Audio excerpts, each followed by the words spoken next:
Wannan karan na zo muku da wani application ne za ka yaran duk wani abin da ya shafi voice da sticker na WhatsApp.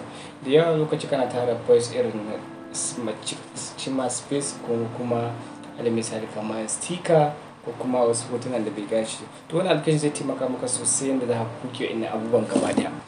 Assalamu alaikum, barkamu da wannan lokaci. Sunana Sadiq Sali wanda aka fi sani da Sadiq Kawoje. Wannan karan na zo ku da sabon application wanda zai taimaka muku sosai yadda za ka clearing kowane irin voice da waye irin na WhatsApp haka da sauransu. So wannan application an yi shi don clearing kawai irin wannan abubuwa.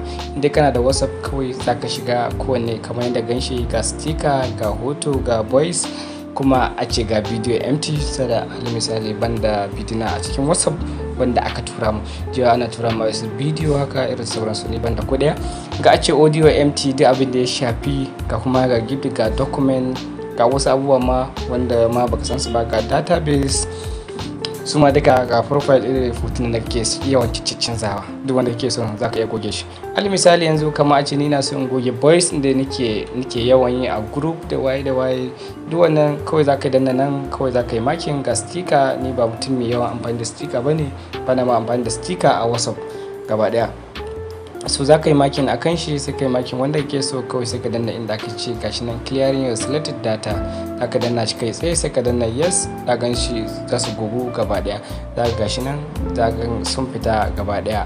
Voice din ma za gan shi gashi nan guda biyu rage, voice din bai guguwa sai ƙara yin makin sai ka danna yes. Hagan duka sun selected your file ya delete successfully. To haka zaka goge kowanne da kake so. So wannan application zai taimaka maka sosai yadda zaka dinga goge irin abubuwan da aka yawan amfani da su. Aka kasance da ni wannan shine farkon zuwa na channel, barka da laka kamanta ka danna mu subscribe da ka tabbatar da ka danna all kuma kai mana share. Mun gode sosai. Sai mun da next video zaka samu wannan application din a group din mu na Telegram. Sai in baka join ba ka kokari kai join, zan ajiye ma link Telegram din mu a description wannan video. Nagode.